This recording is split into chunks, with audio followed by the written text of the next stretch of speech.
जामिया रहमानी मुंगेर से मैं गुजारिश कर रहा हूँ कि हजरत तशरीफ लाए और अपनी कीमती गुफ्तगू से हम सामईन को मुस्तफीज फरमाए।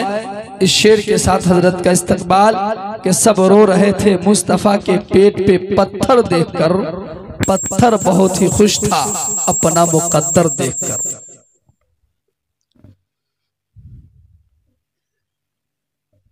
नहमदुहु व नस्तईनुहु व नस्तगफिरुहु व नुमिनु बिही व नतवक्कलु अलैहि व नऊज़ु बिल्लाहि मिन शुरूरि अनफुसिना व मिन सय्यिआति अमालिना मन यहदिहिल्लाहु फला मुज़िल्ल लहु व मन युज़लिलहु फला हादिय लहु व नशहदु अल्ला इलाहा इल्लल्लाह वहदहु ला शरीक लहु व नशहदु अन्न सय्यिदना व हबीबना व सनदना व शफीअना व अय्यदना व रूहना व मौलाना मुहम्मदन अब्दुहु व रसूलुहु अम्मा बाद। क़ाल अल्लाहु तबारक व तआला फ़िल क़ुरआनिल मजीद अऊज़ु बिल्लाहि मिनश शैतानिर रजीम बिस्मिल्लाहिर रहमानिर रहीम व लक़द ज़रअना लिजहन्नम कसीरम मिनल जिन्नि वल इंस लहुम क़ुलूबुन ला यफ़क़हून बिहा व लहुम आयुनुन ला युबसिरून बिहा व लहुम आज़ानुन ला यस्मऊन बिहा उलाइका कल अनआम बल हुम अदल।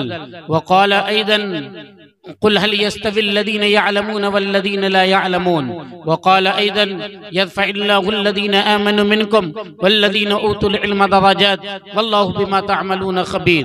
व क़ाल अन्नबिय्यु सल्लल्लाहु अलैहि वसल्लम मन सलक तरीक़न यल्तमिसु फ़ीहि इल्मन सहलल्लाहु लहु बिही तरीक़न इलल जन्नह औ कमा क़ाल अन्नबिय्यु सल्लल्लाहु अलैहि वसल्लम। अल्लाह से करे दूर तो तालीम भी फितना, अल्लाह से करे दूर तो तालीम भी फितना, अमलाक भी औलाद भी जागीर भी फितना, नाहक के लिए उठे तो शमशीर भी फितना, शमशीर ही क्या नारे तकबीर भी फितना। यूं कत्ल से बच्चों के वो बदनाम न होता, यूं कत्ल से बच्चों के वो बदनाम न होता, अफसोस के फिरऔन को कॉलेज की न सूझी। पहले तुम तालीम से मोद दिए जाओगे, पहले तुम तालीम से मोद दिए जाओगे, फिर किसी जुर्म से जोर दिए जाओगे। हाथ से हाथ की जंजीर बना कर निकलो वरना धागे की तरह तुम तोड़ दिए जाओगे। मोहतरम सामीन, बिरादरान इस्लाम, आप हज़रात काफी देर से बहुत से उलमाए कराम से बयान सुन रहे हैं। ये तो मौलाना नज़रुल इस्लाम साहब का कमाल है कि इन्होंने अपने प्रोग्राम में 1.5 दर्जन लोगों को जमा कर दिया है। आप देख लीजिए, गिनिए, उसमें 18 लोग आपको मिल जाएंगे। तकरीबन 1.5 दर्जन लोगों को इन्होंने अपनी मोहब्बत, अपने ताल्लुक की बिना पर एक उस प्रोग्राम के लिए जो छोटे से प्रोग्राम के नाम से शुरू किया गया था, जिसे हमारे यहाँ शादी से पहले वाली ईद मिलादुन नबी कहते हैं। कल इनके यहाँ से बारात जाएगी और फिर निकाह का प्रोग्राम होगा। उससे पहले जो प्रोग्राम करते हैं हम और आप, उसको हम लोग यही ईद मिलादुन नबी कहते हैं। हालांकि गलत कहते हैं, लेकिन कहते हम लोग यही हैं। ये वही प्रोग्राम था और वो प्रोग्राम अल्हम्दुलिल्लाह इतना बड़ा प्रोग्राम बन गया। इसका उन्वान है इस्लाह मुआशरा और तालीमी बेदारी कॉन्फ्रेंस। आप ये बताइए कि मुआशरा किसे कहते हैं? मुआशरा आपस में रहन सहन, हम आपके साथ कैसे रहें, बाप बेटे के साथ कैसे रहे, बाप बेटी के साथ कैसे रहे, माँ बेटे के साथ कैसे रहे, भाई भाई के साथ कैसे रहे, पड़ोसी पड़ोसी के साथ कैसे रहे, एक मुसलमान दूसरे मुसलमान के साथ किस तरह रहे, एक बड़ी बिरादरी का इंसान छोटी बिरादरी के साथ कैसे रहे, एक मालो दौलत में पलने वाला इंसान गुर्बत और फक्र फाका की जिंदगी गुजारने वालों के साथ कैसे रहे, एक महलों में रहने वाला झोपड़ी में रहने वाले के साथ किस तरह का रवैया इख्तियार करे, एक छोटा बच्चा बड़े के साथ किस तरह रहे, एक बड़ा आदमी छोटे के साथ कौन सा रवैया, कौन सा अखलाक, कौन सा सलूक पेश करे, शौहर अपनी बीवी के साथ कैसे रहे, बाप अपने बेटे के साथ कैसे रहे, इसी का नाम मुआशरा है। आपस में रहन, आपस में सहन, आपस में एक दूसरे के साथ जीना, इसी का नाम मुआशरा है। और यकीन मानिए कि आज हमारा मुआशरा बिगड़ चुका है, हमारे रहने का तरीका वो गलत हो चुका है। एक दो जख्म नहीं जिस्म है सारा छलनी, एक दो जख्म नहीं जिस्म है सारा छलनी। दर्द हैरान है कि उठे तो कहां से उठे, हमारा माशरा इतना तबाह, इतना बर्बाद हो चुका है कि यूं महसूस होता है कि इसे इस्लाम से कोई वास्ता नहीं है, इन सारे लोगों को मुसलमानों से कोई वास्ता नहीं है। इस्लाम तो दूर की बात है, इंसानियत से दूर ये लोग हैं। यही देखकर महसूस होता है कभी कभी इंसान दर्द और कर्ब और बेचैनी में मुब्तला होता है कि ये वही इंसान है जिस इंसान को सबक पढ़ाया गया था कि वो छोटों पर शफकत करे, बड़ों की इज्जत करे। ये वही इंसान है जिस इंसान को सबक पढ़ाया गया था कि उसके माओ के तले जन्नत है। हम तो देख रहे हैं कि ये इंसान अपने माओ को धक्का देते हुए अपने घर से बाहर निकाल देता है, थप्पड़ देते हुए, लाठी मारते हुए अपनी माँ को बेहोश कर देता है। क्या ये वही माशरा है जिस माशरे में ये पैगाम दिया गया था कि बाप जन्नत का दरवाजा है? हम तो देखते हैं कि इस माशरे में एक इंसान अपने बाप की जमीन का मालिक बनने के लिए बाप को जहर देकर, बल्कि बसा औकात बैगन के खेत में खड़े होकर बंदूक निकालता है और अपने बेटे, अपने बाप को एक बेटा गोली मारकर उसे मौत के घाट उतार देता है कि बुढ़ा जब तक रहेगा इस जमीन पे हमारा कब्जा नहीं होगा, मालो दौलत पे हमारा कब्जा नहीं होगा। क्या ये वही मुआशरा है जिस मुआशरे में एक बीवी अपने शौहर के पास रहने में तंगी महसूस करती है, उसे दुश्वारी महसूस हो रही है? क्या ये वही मुआशरा है जिस मुआशरे के बारे में आका ने फरमाया था खैरुकुम खैरुकुम ली अहली, तुम में से सबसे अच्छा वो है जो अपनी बीवी के साथ अच्छा हो, जो अपनी बीवी के साथ हुस्न सुलूक का मामला करे? या क्या ये वही मुआशरा है जिस मुआशरे को ये पैगाम दिया गया था कि अगर तुम्हारा कोई सामान दूसरे के पास चला जाए तो तुम उसे छोड़ दो? हम तो देखते हैं कि वो मुआशरा है जहाँ एक बालिश जमीन के लिए 40-40 साल तक मुकदमा चलता है और लाखों रुपए उसके पीछे खर्च हो जाता है। ये तो एक सरसरी निगाह है हमारे मुआशरे पे। अगर आप मुआशरे को सही से गहरी निगाह के साथ देखेंगे तो आपको ये महसूस होगा कि इंसानों से अच्छा जानवरों की जिंदगी, इंसान जानवरों से ज्यादा बदतर जिंदगी गुजार रहा है। आखिर क्यों शायर ने कहा था सांपों के मुकद्दर में वो जहर कहाँ होगा, इंसान अदावत में जो जहर उगलता है। सांप भी लोगों को इतना नुकसान नहीं पहुंचा रहा है जितना एक मुसलमान दूसरे मुसलमान को नुकसान पहुंचा रहा है। आज हमारा माशरा अपनी मुसीबत से कम दूसरे की खुशी से ज्यादा परेशान है। चचा क्या हुआ? अरे क्या बताएंगे, फुलनमा को देखो बिल्डिंग पर बिल्डिंग है और मेरा बेटा कुछ नहीं कर रहा है। उस बेचारे को गम में वो घुला जा रहा है इसलिए कि मुफ्ती साहब की बिल्डिंग बन रही है। इस भाई को देखिए कितना दर्द है, इसलिए कि मुफ्ती साहब ने 4 व्हीलर खरीद लिया। कहां से खरीदा, कैसे खरीदा, कहीं चोरी किया या कहीं डकैती किया या चंदे की रकम मारा? वो इसी में परेशान है। मौलाना अशरफ अली थानवी रहमतुल्लाह अलैह ने एक वाकया लिखा है। एक शख्स था जिसकी कमर झुकी हुई थी, कुबरा जिसे कहते हैं। जब आदमी लंबा होता है तो बुढ़ापे में उसकी कमर झुक जाती है। उससे पूछा गया, बताओ तुम क्या चाहते हो, तुम्हारे लिए दुनिया में कौन ऐसी ख्वाहिश है जो पूरी कर दी जाए। उसने ये कहा कि मैं ये चाहता हूं कि दुनिया का तमाम इंसान मेरी तरह टेढ़ा हो जाए।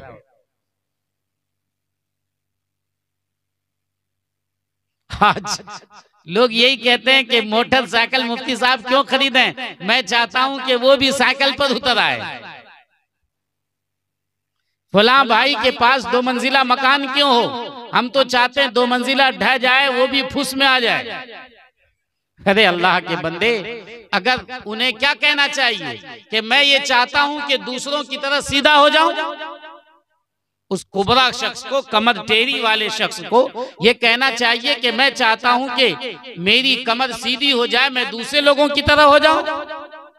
अल्लाह के बंदे, हमें और आपको ये कहना चाहिए कि अल्लाह, अगर मुफ्ती साहब को मोटरसाइकिल मिली है, क्यों इतनी छोटी चीज अल्लाह आपने दी है, उन्हें 4 व्हीलर दीजिए। है जिगर किसी के पास, है कलेजा मुसलमानों के पास जो ये कह सके कि उन्हें मोटरसाइकिल के बजाय 4 व्हीलर मिल जाए? कम से कम इतना कलेजा पैदा कीजिए कि कहिए कि अल्लाह, मुफ्ती साहब को अगर मोटरसाइकिल मिली है तो अल्लाह हमको भी मोटरसाइकिल दे दीजिए। इतना तो कलेजा पैदा कर सकते हैं। आका ने फरमाया था, इय्याक वल हसद, बचो बचो हसद से, भागो। जैसे शेर को देख के भागते हो वैसे भागो जलन से, अपने भाइयों से जलने से। फइन्नल हसद याकुलुल हसनात, इसलिए कि हसद ये नेकियों को खा लेती है। कमा ताकुलुन नारुल हतब, जैसे कि आग लकड़ियों को खाकर जला देती है।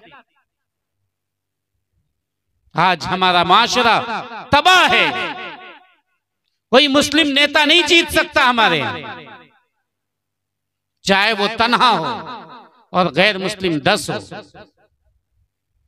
क्यों? इसलिए कि उसके पीछे खुद उसका भाई लगा है।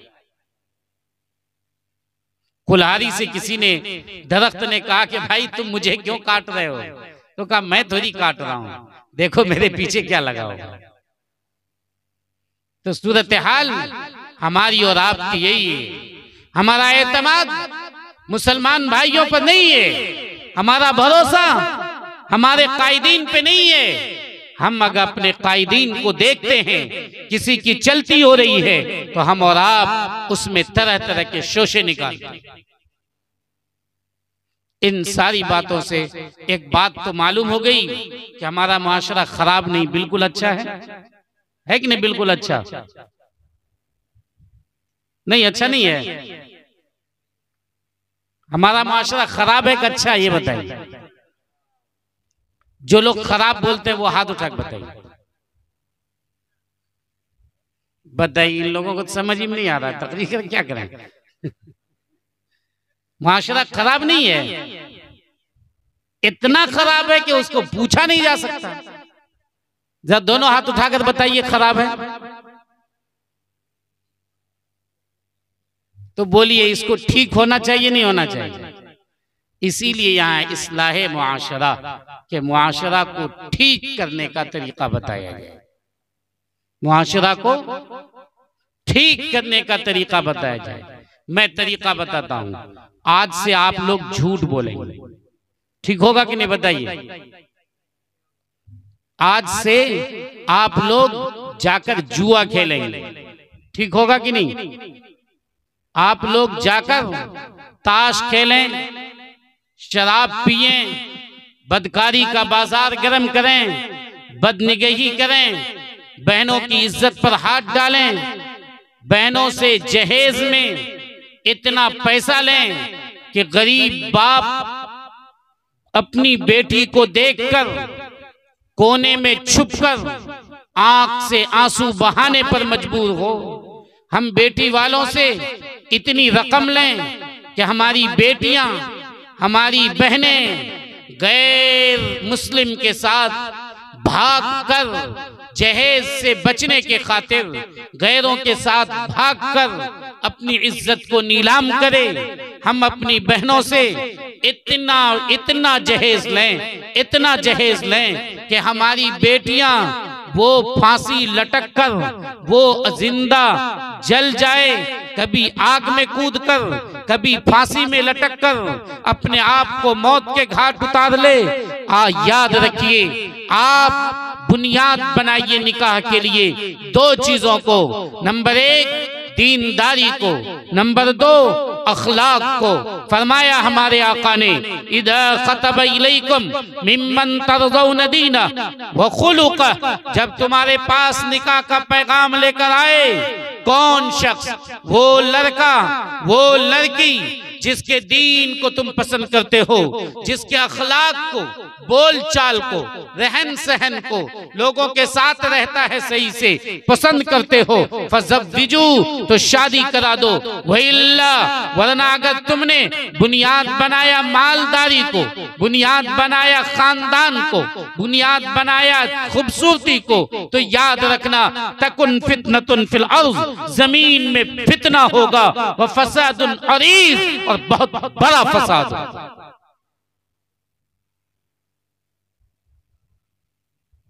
जरूरत इस बात की है कि आप थोड़े से लोग हैं, लेकिन अगर आप सुधर गए तो माशरा सुधर जाएगा। हम बोल रहे हैं और हमारा भाई सब ये सोच रहा है कि ठीक बोले मुफ्ती साहब, झूठ फुलनमा बोलता है, ठीक बोले जुआ फुलनमा खेलता है, ठीक बोले जहेज देखो फुलनमा का बेटा कितना लिया। लोगों को दिखाई देता है फुलनमा, अपना नहीं दिखाई देता। ला यज़ुर्रुकुम, तुम्हें कोई नुकसान नहीं पहुंचाएगा वो जो गुमराह है, इदा तदैतुम, जब तुम हिदायत पर हो। याद रखिए, दुनिया को अगर आप सुधारने निकले हैं तो उसकी इब्तिदा अपनी जात से करनी होगी। फरमाया था आका व मौला ताजदार बथा नबी करीम सल्लल्लाहु अलैहि वसल्लम ने हज्जतुल वदा के मौके पे जमाने जाहिलियत के इन रस्मों को हमने खत्म कर दिया, और देखो मोहम्मद बिन अब्दुल्लाह अपनी जात से ये शुरू करता है। आप दूसरों में ऐब देखने के बजाय अपनी जात में ऐब देखिए।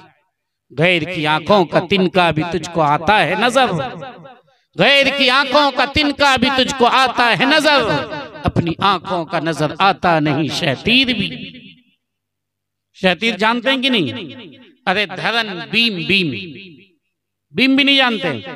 आजकल जो मकान में छत में बीम लगता है, हमारी आंख में अगर तिनका चला जाए तो आपको लगेगा वाह देखो कैसा आंख साफ नहीं किया मौलवी साहब, कितना खराब है, तिनका रहे आंख में।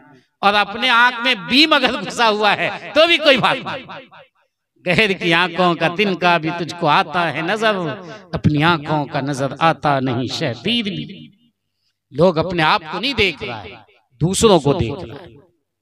इसलिए मेरे भाइयों, आपको जो बात बताई जाए कुरान और हदीस की रोशनी में कि ये गलत है, ये गलत है, ये गलत है, ये गलत है, तो आप उन्हें छोड़ दीजिए, माशरे की इस्लाह खुद ब खुद हो जाएगी। और मैं आपको बुनियाद बताऊं, मुआशरा खराब था 1450 साल पहले भी। मक्का की सरजमीन पे सन 571 ईस्वी में मोहम्मद रसूलुल्लाह सल्लल्लाहु अलैहि वसल्लम आमना का लाडला बनकर, अब्दुल्लाह का नूरे नजर बनकर, अब्दुल मुत्तलिब का लख्ते जिगर बनकर मक्का की सरजमीन पे जब पैदा हुए, उस वक्त में मक्का का मुआशरा इंतहाई खराब था, तबाह था। अदावत वहां थी, दुश्मनी वहां थी, बात बात पर तलवार निकल जाती थी, खून की नदियां बहा दी जाती थी, मामूली बात पे झगड़े होते, 40-40 साल तक लड़ाई चलती थी। उसके नतीजे में सैकड़ों लोगों को कत्ल कर दिया जाता, औरतों की इज्जत महफूज नहीं थी। एक एक औरत के साथ 10-10 मर्द ज़िनाकारी और बदकारी करता था। और फख्र के साथ कहता था कि हमने बदकारी की है। चोरी और सीना जोरी,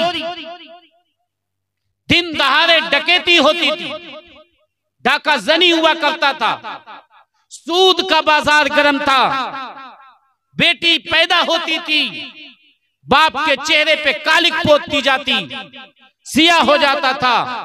वही कदीम, ये सूरत हाल थी। बाप अपने बेटी को उठाता था और गड्ढा खोदकर जिंदा अपनी बेटी को डाल देता था। बेटी चिल्लाती रहती कि हम घर से बाहर चले जाएंगे, हम आप पर बोझ नहीं बनेंगे, लेकिन जिंदा डाल दिया जाता था। लेकिन उन तमाम बातों को खत्म करने के लिए, उन तमाम बातों को खत्म करने के लिए एक इलाज बताया गया था, एक तदबीर बताई गई थी, एक नुस्खे कीमिया लाया गया था, जिसने उन तमाम बीमारियों को खत्म किया। मुआशरे की तमाम बीमारियों को खत्म करने के लिए एक एंटीबायोटिक है जो तमाम बीमारियों को खुद ब खुद खत्म कर देगी। वो कौन सी बीमारी एंटीबायोटिक है, कौन सी दवाई है? वो दवाई है तालीम का। फरमाया अल्लाह ने, इक़रा बिस्मि रब्बिकल लज़ी खलक़, खलक़ल इंसान मिन अलक़, इक़रा व रब्बुकल अकरम अल्लज़ी अल्लम बिल क़लम, अल्लमल इंसान मा लम यअलम। ए मोहम्मद, पढ़ना शुरू कीजिए। सन 610 ईस्वी में जब सबसे पहला हुक्म आया कुरान का, तो ये नहीं कहा गया चोरी बंद करो, ज़िनाकारी बंद करो, शराब नोशी बंद करो, कत्लो गारतगिरी बंद करो, बेटी को जिंदा दफन करना बंद करो, औरतों की इज्जत का लिहाज रखो, बेटियों को जिंदा दफन मत करो, अदावत को छोड़ दो, दुश्मनी को छोड़ दो, झगड़े को छोड़ दो, डकैती को छोड़ दो। नहीं नहीं नहीं नहीं, इन तमाम बुराइयों के लिए एक ही तरीका बताया गया। वो तरीका था तालीम का, वो तरीका था एजुकेशन का, वो तरीका था शिक्षा का, वो तरीका था पढ़ाई का, जिसने बता दिया कि पढ़ोगे तो आगे बढ़ोगे, नहीं पढ़ोगे तो बर्बाद हो जाओगे। तालीम एक रोशनी है। अगर आप जंगल में चले गए, रात गुजारनी है, आपको डर लग रहा है कि कहीं इधर से कीड़ा आ जाए, इधर से चीते आ जाएं, इधर से शेर आ जाए, पता नहीं क्या है, कहीं कोई चोर आ जाए। अब क्या करेंगे? तमाम चीजों से लड़ने के लिए एक ही तरीका है, वहां आग जला दीजिए। आग जला देंगे, शेर भी नहीं आएगा, चीते भी नहीं आएंगे, कीड़ा मकोड़ा भी दिखाई दे देगा, सांप भी दिखाई दे देगा, और अगर कोई चोर आ रहा है दूर से आपको पता चल जाएगा। रोशनी एक ऐसी चीज है जो तमाम बीमारियों से आपको बचा सकती है। तालीम एक रोशनी है, एजुकेशन एक रोशनी है। जिस कौम में ये रोशनी आएगी वो तमाम बीमारियों से बच जाएगी, तमाम खराबियां उसकी खत्म हो जाएगी। ऐ लोगों, हमने और आपने नहीं समझा, दुनिया की कौमें जानती हैं, गैर कौमें वो समझती हैं कि तालीम एक पावर है, एजुकेशन एक पावर है। जिस कौम में ये पावर आ जाती है वो कौम सुपर पावर बन जाती है। जिस कौम से ये पावर छीन ली जाती है, दुनिया की कौमें उसे लूट खसोट कर खा ले आती है। आज सूरत हाल ये है कि एक गैर मुस्लिम जलसे में खड़ा होता है, हाथ में माइक लेता है और कहता है, मुसलमानों, तुम्हारी किताब ये कहती है कि पढ़ो, सबसे पहला लफ्ज है पढ़ो। तुम बताओ, पूरी दुनिया में मुसलमान आज पढ़ने में सबसे नीचे क्यों है, सबसे पीछे क्यों है? खुदा की कसम, न उस जलसे में लोगों के पास जवाब था, न आज लोगों के पास जवाब है। हमारा बच्चा एक तो मदरसा में पढ़ने जाता नहीं, गया तो मुश्किल से 4 से 5%, 95% कहां है? कुछ दिल्ली, कुछ पंजाब, कुछ जा रहा है स्कूल तो कहां तक? ज्यादा से ज्यादा 10वीं तक जाकर दम तोड़ देता है। अल्लाह के बंदे, तालीम आपकी पावर थी। ये कौम तालीम को आगे बढ़ाने के लिए आई थी, एजुकेशन को आगे बढ़ाने के लिए आई थी। होना तो ये चाहिए कि 100 बच्चा अगर पूरे गांव में है तो मदरसे में कम से कम 10 साल तक या 7 साल की उम्र तक, 10 साल की उम्र तक, 5 से 10 साल की उम्र तक 100 बच्चा का 100 बच्चा जाना चाहिए, 99 बच्चा नहीं। फिर 10 साल की उम्र के बाद बच्चों को स्कूल, कॉलेज, दूसरी जगह भेजकर बच्चों को डीएम बनाना चाहिए, बच्चों को आईपीएस बनाना चाहिए, बच्चों को बड़ा इंजीनियर बनाना चाहिए। याद रखिए, ये जो हिंदुस्तान है, इसमें अगर आप बढ़ना चाहते हैं तो आपको तालीम का झंडा पकड़ना होगा। अगर आप आगे बढ़ना चाहते हैं तो आपको तालीम का झंडा पकड़ना होगा। लेकिन सबसे पहले आपको कुरान पढ़ना होगा, उर्दू जुबान अच्छी तरह सीखनी होगी।